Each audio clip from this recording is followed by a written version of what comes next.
alumno no dimensionas todo lo que es la danza folclórica desde un inicio. Tienes una idea y tienes las ganas, el gusto y la pasión. Sin embargo, la Escuela Nacional de Danza Folclórica te abre la mente a lo que es la danza. La escuela me abrió el panorama de entrada en las danzas tradicionales. Aunque sí hay el interés y el conocimiento por la danza, es más apegado hacia los bailes, hacia todo lo festivo. Pero muy poco es de pronto difundido o conocido en cuanto a las danzas tradicionales, que creo que es el eje rector, por lo menos de esta institución, y creo que es la que te abre el panorama.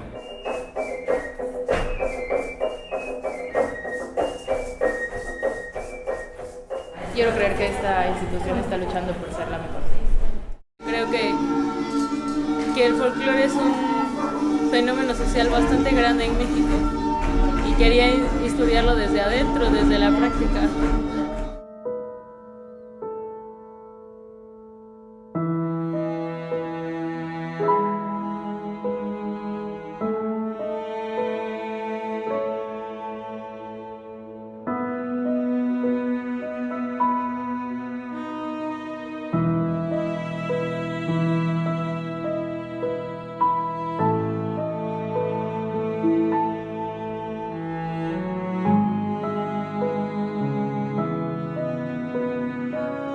El estudiante de artes, el que quiere estudiar artes, pues es porque realmente te lo trae de corazón.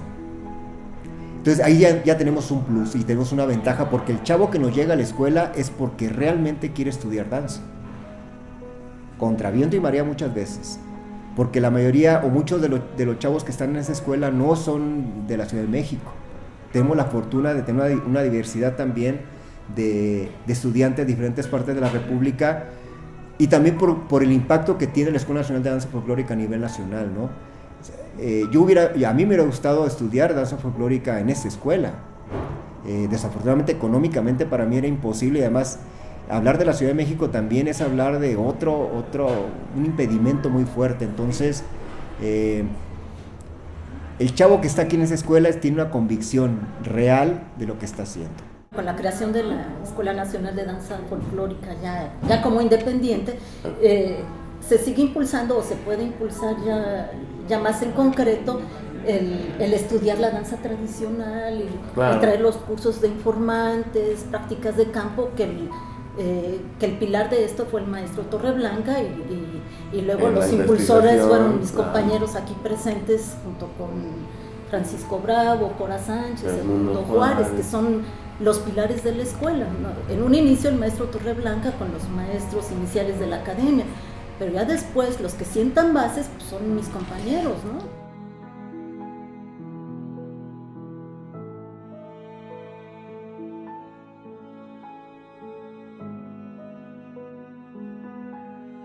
Nos formaban como bailarines, nos daban materias, asignaturas de toda índole, de manera que excursionábamos también en el escenario. Empezó todo un trabajo con el maestro Marcelo Torreblanca de trabajos de campo. Y bueno, al terminar yo la carrera en el 78 aproximadamente, sí, 78-79, viene la primera ruptura de la escuela, de la Academia de la Danza Mexicana, y por directores y políticas mismas del Instituto de Bellas Artes, se crea el Sistema Nacional para la Enseñanza Profesional de la Danza, creándose así la Escuela Nacional de Danza Folclórica. Éramos escandalosos, echábamos a perder las duelas, olíamos mal, no sé por qué, pues nos bañábamos, jalábamos con muchas cosas, mucha escenografía, muchos elementos, vasos, charolas, botellas, muchos elementos, machetes. Muy complicado. El maestro Marcelo Torreblanca fue toda una eminencia en la danza, y también tuvimos ese privilegio de convivir con él, aprender con él, y muchos de nuestros preceptos fueron parte de él. Entonces, cuando nos invitan a formar parte de la planta docente, pues era de la mano, ¿no?, con él y con ellos para profundizar más en la danza tradicional. Y ya con el maestro Torreblanca salíamos, pero fines de semana, él nos citaba fines de semana. Las festividades. Y muy disciplinario, porque él nos citaba 6 de la mañana, y si no estaba uno, él a las 6:01 llegaba uno, ya no estaba nadie, ya se había ido. Tanto como alumna como maestra, mis más gratos recuerdos fueron al lado del maestro Marcelo Torreblanca. En esas salidas a campo, a ver las danzas por primera vez en un lugar, y que además te cobijaran, te explicaran de qué se trata, los danzantes, y que vieras esos danzantes reales en su lugar de origen y no en la televisión o en alguna escuela que trataba de hacer lo mismo que ellos, ¿no? Entonces eso era para mí lo más grato, ¿no? Verlo. Luego, cuando esos danzantes venían aquí a la escuela y nos enseñaban las danzas, ¿no? Eso era convivir con ellos, estar con ellos, pero sobre todo aprender de ellos. Nosotros como con esa necesidad de aprender, de visitar, de conocer, ya no en el salón de clases, sino en las comunidades, entonces él nos empieza a abrir la puerta porque él tenía conocidos, digamos que en toda la República, indígenas, comunidades de toda la República, a él lo conocían en todos lados. Cuando salíamos con él era encantador porque siempre nos llevaba a desayunar a donde él sabía que había, ¿no? A la casa de alguien, de un danzante, porque él ya lo conocía, ¿no? Y entonces llegábamos y nos daban, y a él le encantaban las conchas con nata. En aquel entonces, pues la nata era común, ¿no? Ahora es muy raro encontrar nata, pero en aquel entonces eso era lo más maravilloso para él, y compartirnos a nosotros, ¿no? Entonces era un pan para cada quien y ponle la nata. Fue maestro de misionero las misiones culturales, él trabajó en las misiones culturales. Entonces en esas misiones iban a diferentes comunidades llevando los talleres de carpintería, de costura, educación física, peluquería, les llevaban. Entonces con ese tipo de trabajo él fue teniendo muchas amistades en las comunidades. Cuando él se integra a la escuela, pues nos cae como anillo al dedo, porque realmente nos ayuda a impulsar todo el trabajo de campo. Cuando estábamos aquí, que venían los danzantes, también la particularidad de él siempre era decir, observen. Entonces no permitía él que tus ojos se fueran hacia otro lado. Decía, observen. Y también en las fiestas de los pueblos, también su comentario particular era cuando había un cohete, ¿no? Se lanzaba un cohete, el sonido de un cohete, él siempre decía, algo está pasando, averigua. Entonces había que ir a ver, porque los cohetes anuncian pues la salida de la danza o el término de la danza, o que ya se acabó, o que van a comer. Entonces siempre había, a través del sonido de los cohetes, ocurría algo, ¿no? Y entonces siempre decía, algo está pasando, ve a averiguar qué es, ¿no? Yo pudiera decir que como antecedente estaba Fonadán, como ciertamente, porque ahí es donde le inyectaron a uno el interés, porque Fonadán traía los grupos técnicos y aquí pues, no estaba la reja, encontrabas a los huicholes, a los tarahumaras. Entonces teníamos esa facilidad de ir como alumnos, convivíamos con ellos directamente. Porque tú ya trabajabas con ellos. Al igual que Mayra y que otros compañeros, tuve la fortuna de que durante la prepa tuvimos la ventaja de contar con el maestro Marcelo Torreblanca. Fue el que nos acercó a la danza indígena en sus contextos tradicionales. En ese entonces hubo mucho apoyo presupuestal para estar saliendo de prácticas de campo, y teníamos que hacer trabajos, teníamos que hacer informes, teníamos que hacer presentaciones tipo conferencias. A partir del plan de estudios de 1994, que ya es la carrera de bailarín de danza folclórica, empezó lo que es como tal la línea coreológica, con materias como códigos corporales, en donde se entendía a la danza pues como cultura, primero como código simbólico y como una técnica corporal. La danza tradicional como objeto de estudio y los danzantes igual como sujeto de estudio son como que el fundamento de la escuela, ¿no? Y creo que es lo que le da razón de ser a esta escuela. Partir de ahí y ya después documentar la danza tradicional tanto en las festividades como en los cursos de informantes y bueno, documentarla a través de video, y lo que falta todavía hacer es una gran labor de transcripción de toda esta información. Yo llevo más de 20 años de asistir a una comunidad, más de 20 años, y no he terminado de ver todo lo que existe dentro de la danza, lo que hay alrededor de la danza, y no de una, de todas, porque además para mí es un pueblo de danzantes.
Yo creo que la responsabilidad a lo mejor sí manifiesta de lo que esta escuela representa a nivel nacional para la danza folclórica. Estaremos hablando que tendría que ser la institución que se encargue de preservar la danza y el patrimonio intangible, específicamente hablando de la danza folclórica en México. Y cuando hablamos de eso, estamos hablando de que tiene además de esa responsabilidad, un gran compromiso con el país. Tanto la danza en el lugar como la danza en la academia, en la academización de esta, pues está tomando diferentes rumbos, está tomando diferentes formas, pues porque no es una pieza de museo, porque la danza folclórica no es algo que esté contenido en un objeto y que se pueda tener una vitrina y se vea de lejos. No, la danza se vive. La danza se construye en el día a día, la danza se va todo el tiempo trastocando, todo el tiempo se va moviendo. Entonces las danzas de antes pues no son como las de ahora, por supuesto que no, ni siquiera en las comunidades. En las comunidades adquieren otras connotaciones con el tiempo. Es muy importante resaltar toda la labor de difusión que se hizo ya institucional o académica por parte de la escuela a través de lo que fueron en sus diferentes momentos los grupos representativos, que llegaron a estar a un nivel internacional y al cual estuvieron al frente de ellos el maestro Miranda, el maestro Francisco Bravo, el maestro Toño Pérez, en donde hay que reconocer que si no había toda esta producción artística con un respaldo económico, había un grado de limpieza y de dificultad técnica que se logró muy importante, ¿no? Y que todavía hasta los años más recientes el maestro Pérez también tuvo ese grupo representativo con un nivel técnico de excelencia, con un grado de dificultad enorme. Tuvimos también la fortuna de contar con grandes maestras de la notación como Bodil Jenkel. Fuimos casi alumnas particulares de ella, Itzel y yo, y de ella aprendimos la escritura estructural, que le llaman, de notación. Con ella conformamos un primer manual para la notación, porque estábamos muy interesadas en saber escribir, registrar este movimiento de estas danzas que no se tenía. Entonces, contando con Fonadán, por un lado, con toda la experiencia del maestro Marcelo Torreblanca como misionero cultural, como profesor rural, trayendo toda esta tradición a la ciudad, a la institución, pues empieza un proceso muy interesante, que es la sistematización y la academización de toda esta tradición popular. Precisamente por eso es la importancia de esta Escuela Nacional de Danza Folclórica. Hacer esa parte, esa labor humana, social y comunitaria, para que las danzas se conserven, pero como un legado cultural, no como algo de danza, movidito, bonito o feo, y entonces hay que reproducirlo. No, es más allá lo que hay que mantener, es más allá lo que hay que trabajar. Estas generaciones que van egresando de esta escuela tienen muchos compromisos para con su país y para con este tejido social que se ha descompuesto por muchas razones, pero también el tejido cultural está muy endeble y ellos son los que tienen ese compromiso.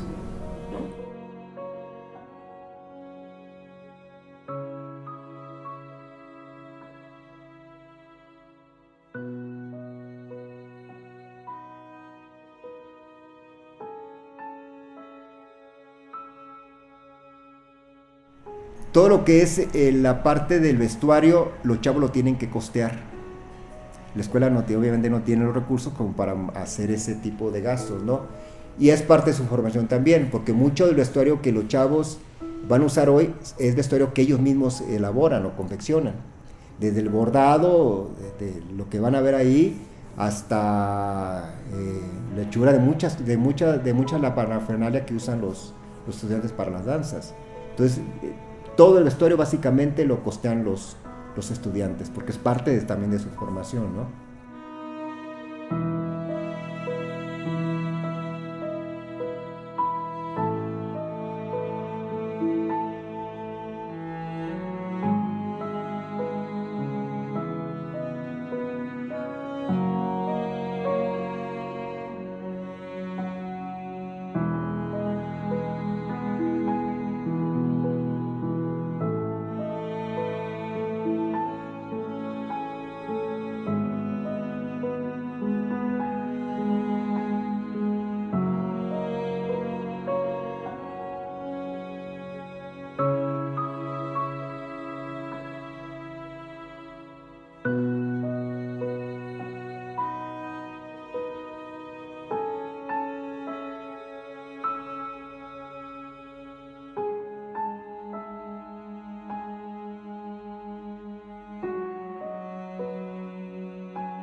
Al tener tanta diversidad y al tener tanto contacto y estar presenciando la danza viva, nos sensibiliza, nos hace humanos, nos hace sensibles a estas manifestaciones y nos hace entendernos el uno con el otro, nos hace compartir y estar. Entonces es uno de los procesos también bastante bonitos y enriquecedores que se vive como alumno, y no nada más como alumno, como estudiante de la carrera, sino como profesor también. Y lo bonito y lo que me encanta de la danza es que te deja enseñanzas de vida, no solamente académicas, sino enseñanzas de vida. Y conocer de dónde viene todo, pues es entenderte a ti mismo, de dónde vienes tú. Que antes pues estaba muy marcado que querías bailarines, o antes estaba muy marcado que querías formar docentes, pero ahora ¿hacia dónde? ¿Qué nos exige la danza? Creo que la Escuela Nacional de Danza Folclórica, que sea la primera o de las primeras que se pregunte y que empieza a dar como parte de respuesta de ello, creo que es como un parteaguas importante en todas las instituciones de las artes. Entonces creo que 40 años es algo muy significativo, y creo que a partir de esos 40 años la escuela va a empezar a escribir más historia. Vamos por la cadena, por favor. Delante, atrás, giro. Vámonos, giro. Vamos, cruce, vamos. 1, 2, 1, 2, 1, 2, 1, 2, 1, 2, 2, 1, 2, 1, 2, 1, 2, 1, 2. ¿Qué pasa? ¿Por qué está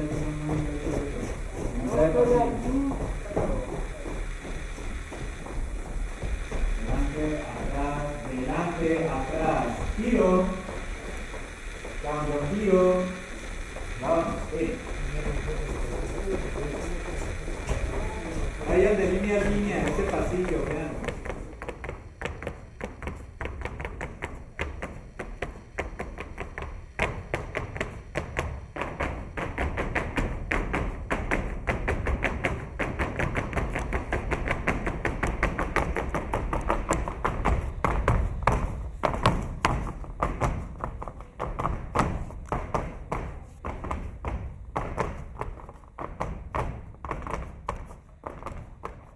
que sí se les tiene que encaminar, se les tiene que dirigir, porque también entran con una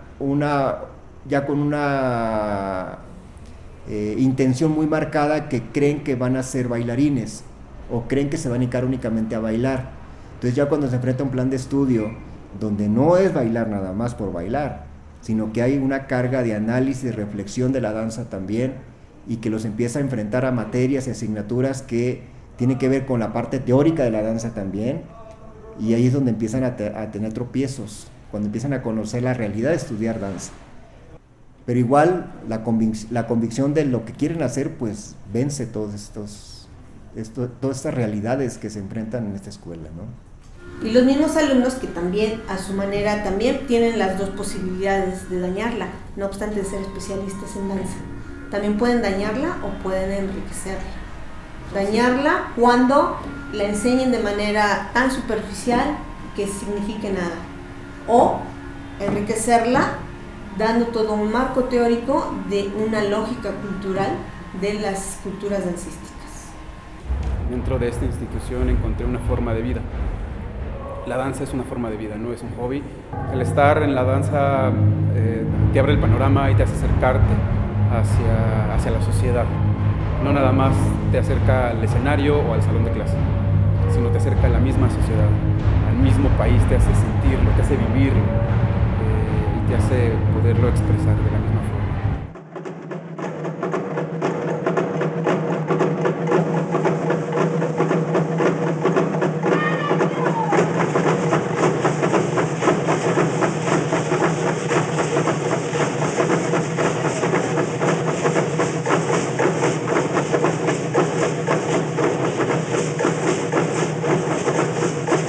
Antes de la conquista, antes de llegar a los españoles, no se entendía los procesos de vida de los grupos, de las civilizaciones en México sin la danza. Cuando hablamos, por ejemplo, de un guerrero, que había castas, ¿no? Y ahora sí que había clases, pero tanto los guerreros como los sacerdotes, inclusive los que estaban siendo formados, que venían de una dinastía, tenían que tener es que ahora que lo conocemos como danza, ¿no?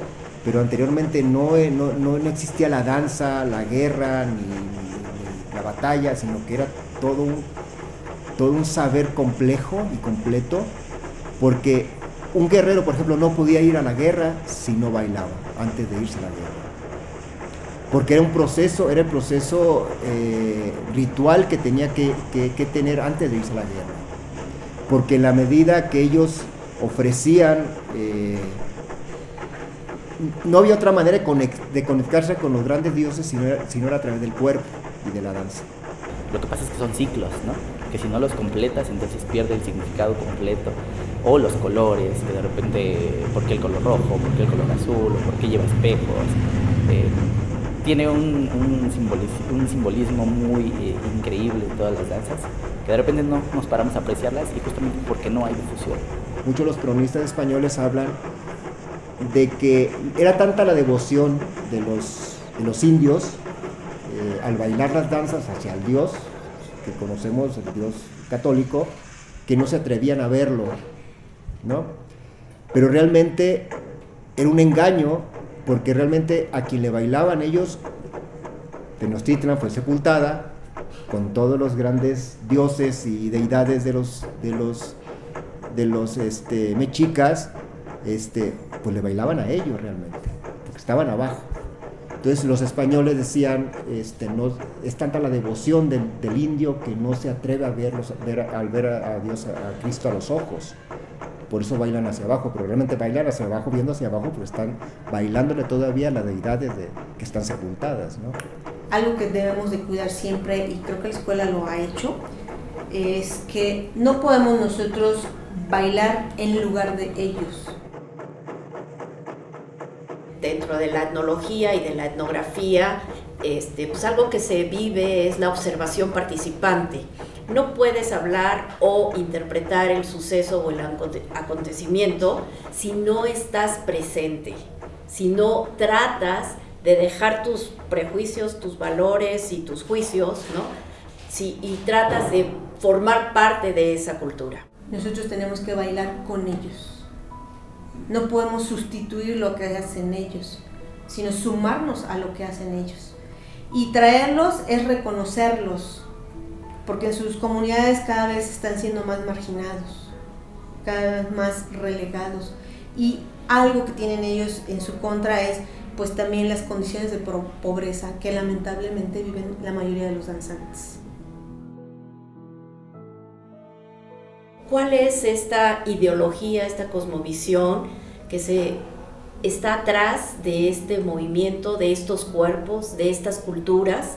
A mí lo que más me llamó la atención de descubrir en las danzas es no solo en sí sus significados, sino ese compromiso que tienen los danzantes para hacer su danza, para mantenerla, para llevarla a cabo. Eso es lo que a mí más me ha marcado también, porque cuesta mucho trabajo. O sea, nosotros vemos como la parte bonita o la parte simple, ¿no? Ya ves el vestuario, las coreografías, los danzantes, pero organizar todo eso, mantenerla, es maravilloso, pero es muy difícil y al mismo tiempo es muy ingrato, ¿no? Muy ingrato porque ese cotidiano nadie lo ve, en donde los danzantes junto con los mayordomos tienen que juntar dinero para comprar materiales, a veces indumentaria, a veces uniformes de las danzas, y a veces darle de comer o de cenar a todos los danzantes, ¿no? O sea, entonces imagínate hacer comida para todos, pero solo para los ensayos, aparte para la fiesta, ¿no? Entonces todo ese esfuerzo que hay detrás, ese nadie lo ve, ¿no?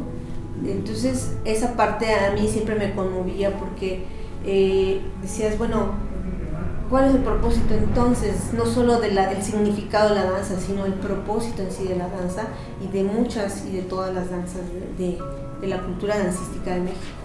Pues es cohesionar, mantener, tener un grupo, tener un sentido de pertenencia. Eso es lo más importante en la danza. Nos enseñan el camino, pero después nosotros tenemos que ir abriendo brecha en comunidades nuevas.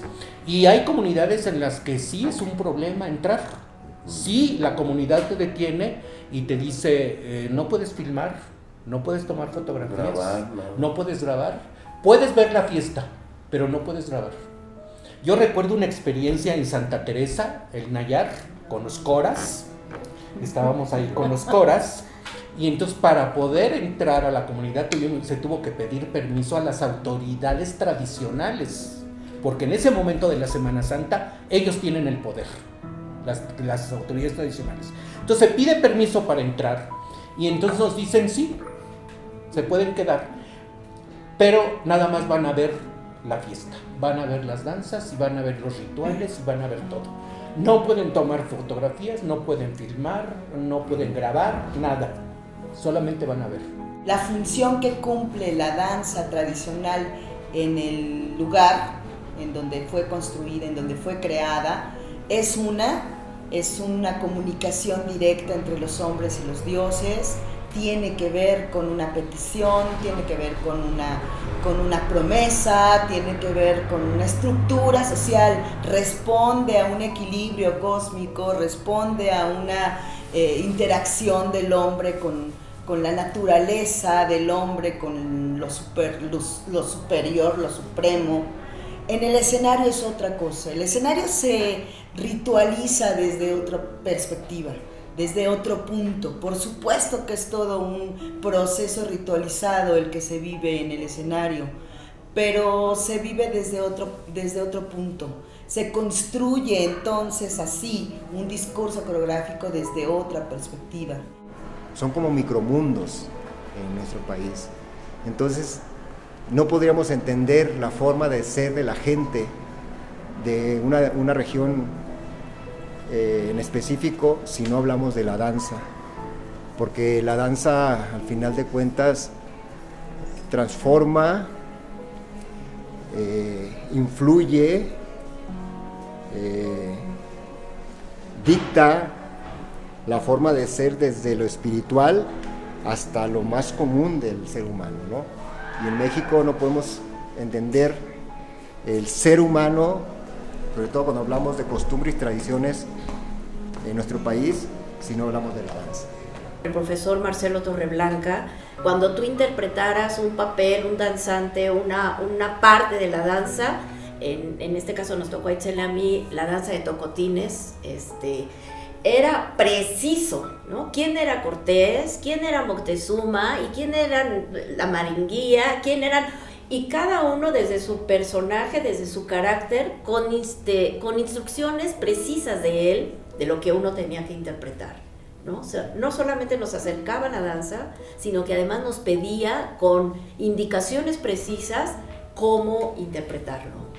Yo creo que nosotros, estos maestros que implantamos, que trabajamos, nunca estábamos detrás de un sueldo. Nunca estábamos pensando en que estoy trabajando 4 horas más, que me las pagan. Hoy no me toca venir y estoy aquí. No éramos de tiempo completo. Éramos maestros que trabajaban. Yo recuerdo que yo propuse poner unos cuartos aquí arriba en la azotea para poderme quedar aquí en la escuela.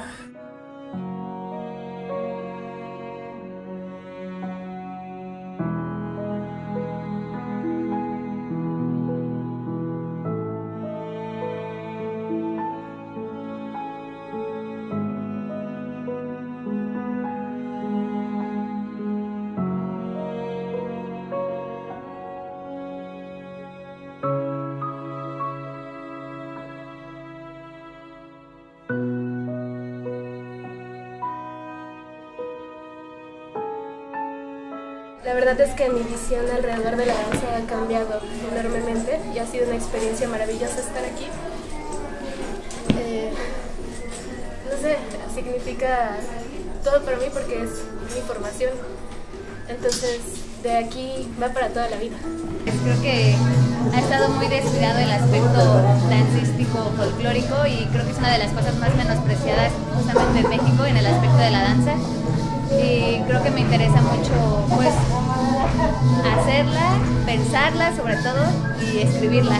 O sea, creo que la danza se puede ver de diferentes perspectivas y creo que esta escuela pues me ayuda como para hacer eso, ¿no? No solamente hacerla, sino también pensarla. Pues es una trayectoria grandísima, no por nada es la licenciatura en danza folclórica. Está presente y vigente en cualquier estado de la República, siempre es el primer referente que te encuentras cuando tú hablas de danza folclórica y bueno, pertenecer a esta escuela es lo máximo y lo representas con el mayor orgullo dentro del corazón.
La Escuela Nacional de Danza Folclórica, a lo largo de 40 años de su existencia como tal, considero que ha aportado evolución, trascendencia, transmisión de conocimiento, asimismo como la difusión de la tradición y la salvaguarda. La Escuela Nacional de Danza Folclórica ha cambiado conforme ha cambiado el mismo tiempo. Y actualmente estamos tratando y estamos queriendo impulsar a estas generaciones que vean la danza no como ayer, sino cómo se vive hoy y cómo se vivirá mañana.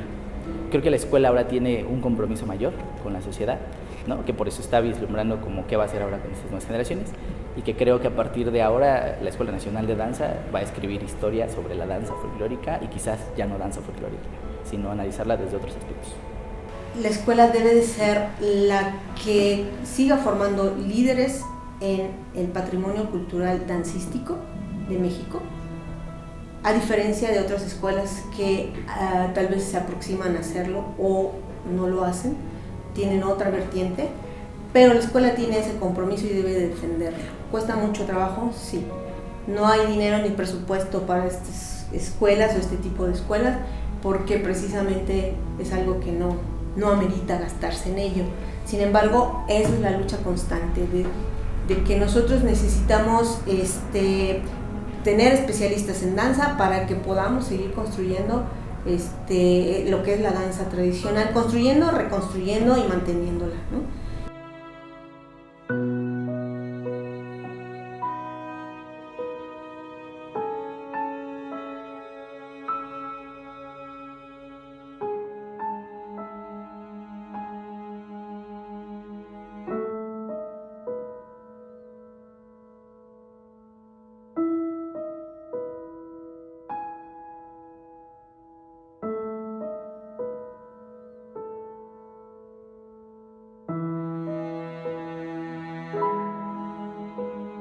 A nosotros nos da mucho gusto ver cuando hay niños danzando desde chiquitos o que ya lo están cargando, dices, esa es la garantía de que la danza va a continuar, que no se va a perder.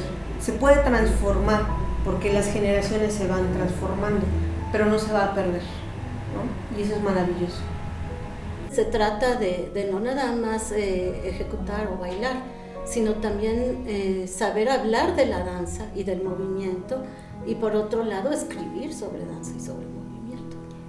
Yo sí creo firmemente en que la Escuela Nacional de Danza Folclórica debe apuntarle a todos los ámbitos en los cuales haya desarrollo para la misma. Sí hay que apuntalar las líneas de formación que en este momento tiene, la línea escénica, la línea de educativa, la línea de difusión de la danza, y sobre todo buscar la posibilidad de irrumpir en las comunidades, no de manera órdica, pues, por supuesto que no, pero sí hacer proyectos que surjan de la comunidad hacia la escuela y de la escuela hacia la comunidad. La danza tradicional como objeto de estudio y los danzantes igual como sujeto de estudio son como que el fundamento de la escuela, ¿no? Y creo que es lo que le da razón de ser a esta escuela.